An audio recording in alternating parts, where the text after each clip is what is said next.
Kabak Ops Polres Solok Selatan AKP Dadang Iskandar menembak Kasat Reskrim Polres Solok Selatan AKP Rianto Ulil hingga tewas. Motifnya diduga lantaran kasus tambang ilegal galian C di Solok Selatan.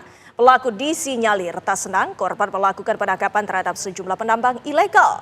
Lantas apa yang melatar belakangi tindakan nekat seorang AKP Dadang? Benarkah pelaku terlibat di balik tambang ilegal Solok Selatan? Untuk membahasnya sudah bergabung bersama kami Kabar Reskrim periode 2009-2011 Komjen Pol Punawirawan Ito Sumardi dan anggota Kompolnas Hoirul Anam. Selamat petang Bapak-Bapak. Selamat petang. Selamat petang Mbak Maria, Mbak Winnie. Selamat petang, salam sehat selalu. Ya, salam sehat untuk semuanya. Saya mau ke Pak Anam terlebih dahulu. Pak Anam, Anda sudah menerjunkan tim Kompolnas terjun langsung ke lokasi. Apa temuan-temuan di lapangan, Pak Anam? Belum lagi, kemungkinan besar besok baru berangkat ya. Tapi kalau persiapan untuk berangkat ke sana semua informasi sudah kami kumpulkan. Yang pasti begini sebenarnya sesuai dengan tupoksinya Kompolnas memang mendorong kinerja kepolisian yang baik. Artinya dalam konteks kasus ini memang kami minta dilakukan tindakan yang profesional dan transparan. Dan ini menunjukkan sesuatu yang menarik gitu ya. Yang pertama pelakunya sudah menjadi TSK. Yeah. Yang kedua anatomi kejahatannya sudah dijelaskan ya mau diungkap sedemikian rupa. Misalnya begini, kalau kita monitoring penjelasannya Humas ya, Humas Polda di sana mengatakan bahwa ini terkait soal penegakan hukum yang dilakukan oleh Kasat Reskrim di sana. Ya, ada sopir yang ditangkap, ada macam-macam yang ditangkap, terus juga dikatakan saat ini TSK-nya 340 gitu. Yeah. Artinya memang ada perencanaan dan saya kira perencanaannya tidak hanya berhenti soal persiapan pembunuhan, tapi konteks pengetahuan soal adanya penegakan hukum yang dilakukan oleh Kasat Reskrim kepada pelaku penambang ilegal. Sehingga ya ini harus dibongkar ya luas gitu ya. Karena ini problem yang sangat serius dalam konteks penegakan hukum kita. Jangan sampai orang-orang merasa di atas angin terhadap penegakan hukum yang dilakukan oleh rekan-rekan kepolisian. Siapapun itu. Sementara itu Pak Ito, mungkin Anda bisa memberikan bagaimana pengamatan Anda mengenai kasus ini. Apakah penembakan yang dilakukan pelaku terhadap korban ini memiliki unsur emosional sehingga pelaku ini dengan tergesa-gesa ataupun secara tidak wajar menembak rekan kerjanya, ini istilahnya. Bagaimana Pak Ito? Baik, dengan tidak bermaksud mendahului daripada pendalaman yang sekarang sedang dilakukan di Polda Sumbar maupun di Kompolnas, Pak ya. Saya mencoba untuk menyampaikan opini saya sesuai dengan pengalaman. Kalau orang menembak itu pasti orang itu sudah terbiasa dan pasti dalam keadaan yang sangat-sangat emosional. Nah, kalau kita lihat kejadiannya ini kan ada dua struktur atau strata daripada struktur Polres yang berbeda. Yang satu adalah kepala bagian operasi yang mau pensiun, kemudian yang satu adalah kasat. Lazimnya kalau setiap ada penindakan atau operasi itu di bawah kendali kepala bagian operasi. Tapi saya, menurut pendapat saya, ini tentunya kita melihat mungkin bisa saja Kapolres memerintahkan langsung kepada kasatnya atau kepala satuan fungsi tanpa melalui pimpinan di atasnya untuk melakukan satu tindakan apabila ada terindikasi mungkin yang bersangkutan itu terlibat dalam satu target yang akan diungkap ya oleh Polres. Jadi di sini bisa saja ada yang terganggu. Kemudian juga kita lihat sekarang mungkin yang bersangkutan akan pensiun ya, pasti paling tidak. Meskipun itu mendapatkan sesuatu dari hal yang melanggar hukum, tapi dia yang bersangkutan tentunya mungkin ya nanti pada saat pensiun dia akan kehilangan daripada sesuatu yang bisa memenuhi kebutuhan dia pada saat pensiun. Nah di sisi lain tentunya dari almarhum ini kan juga mereka masih memiliki idealisme yang tinggi ya.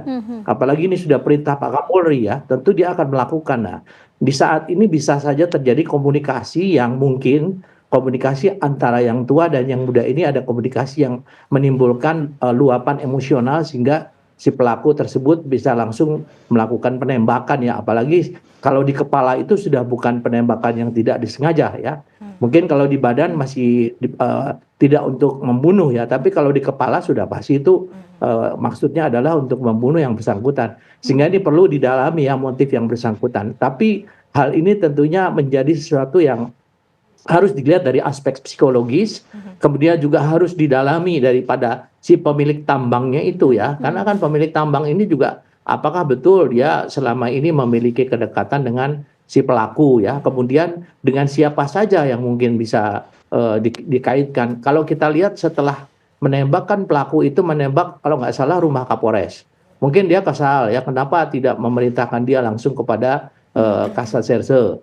Nah, kemudian dia juga telah menelpon, saya dengar seorang perwira menengah di Polda mengatakan dia akan menyerah ya. Nah ini tentunya sesuatu yang dilakukan itu pada saat setelah menembak pasti akan ada timbul penyesalan. Tapi apa yang disampaikan Pak Kapolri bahwa ini harus diusut tuntas, apalagi diawasi oleh Kompolnas, saya yakin kasus ini nanti akan bisa disampaikan ke masyarakat, tidak ada lagi sesuatu yang disembunyikan, ya Mbak ya. Baik. Demikian. Iya, Pak Anam tadi dijelaskan oleh Pak Ito bahwa kalau kemudian tembakan ini diarahkan kepala, artinya ini sudah pasti ingin menghabisi nyawa yang bersangkutan. Apakah ini mendasari penetapan pasal 340 itu tadi?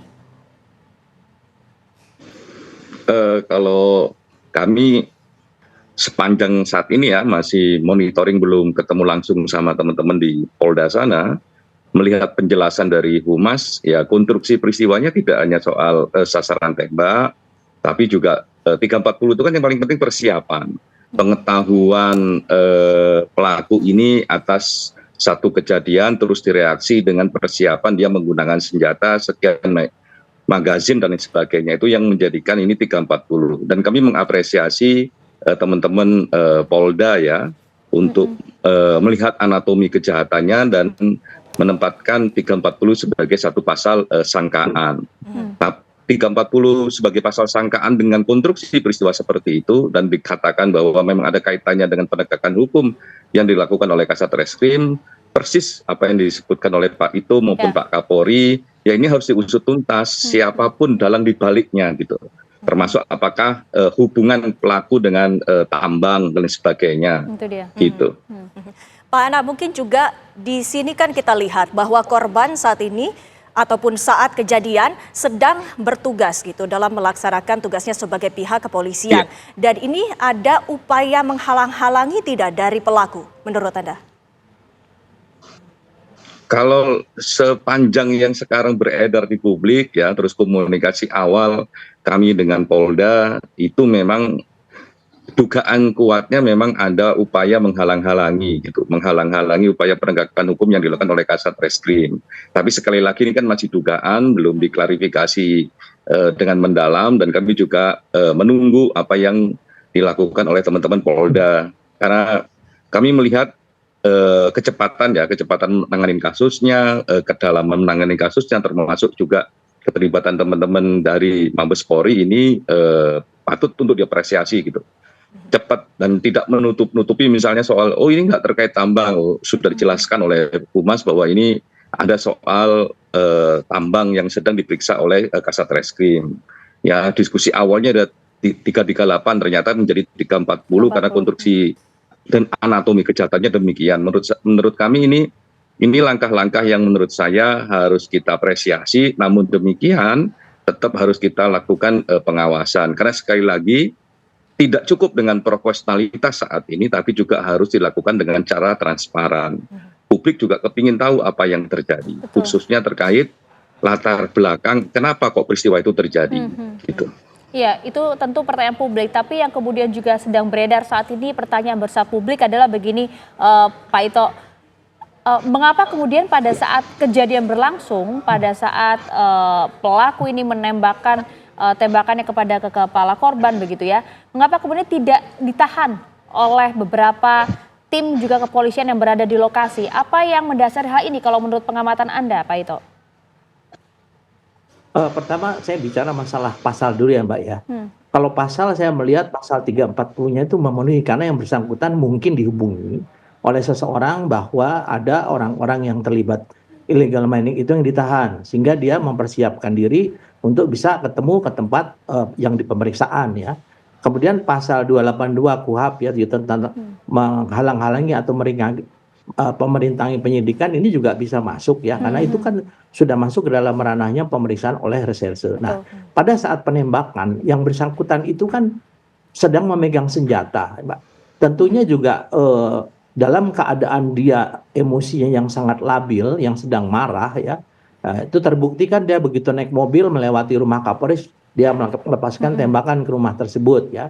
Kemudian juga di situ tentunya ada teknik dan taktik bagi anggota Polda untuk tidak segera untuk melakukan misalnya terjadi baku tembak, maka akan hilang untuk bukti-bukti untuk pendalaman kasusnya itu kasus menyangkut apa dan bagaimana siapa saja yang terlibat.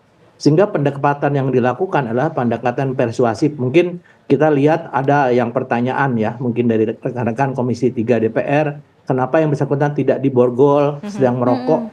Itu salah satu teknik yang saya juga pernah alami, bagaimana membuat orang itu untuk meredakan emosinya sehingga dia mau cerita. Dan saya dengar yang bersangkutan akhirnya menceritakan meskipun masih perlu pendalaman. Jadi saya kira kenapa dia pada saat itu tidak ditangkap, itu biasanya terjadi satu situasi yang shock ya, kecuali kalau penembaknya teroris dan lainnya itu mungkin beda. Tapi ini kan kabak op ya, orang ketiga di Polres ya. Tentunya bagi anggota juga masih bingung gitu, ada apa. Kemudian mereka yang bersangkutan melarikan diri kan. Termasuk juga faktor hierarki ya Pak ya? Di Polda. Ya. Termasuk juga faktor hierarki ya? Ya betul, hierarki kan dia orang ketiga ya Mbak ya. Jadi tentunya ini juga ada faktor psikologis ya, sehingga yang bersangkutan juga tidak ingin menyerahkan di Polres. Ya, dia pasti ingin menyerahkan di Polda dan dia menelpon seorang perwira menengah ya di Polda bahwa dia akan menyerahkan diri, jangan ditangkap, kalau ditangkap dia akan melawan. Nah, itu yang saya dengar informasi yang ya mungkin ini juga sesuatu yang perlu menjadi pendalaman.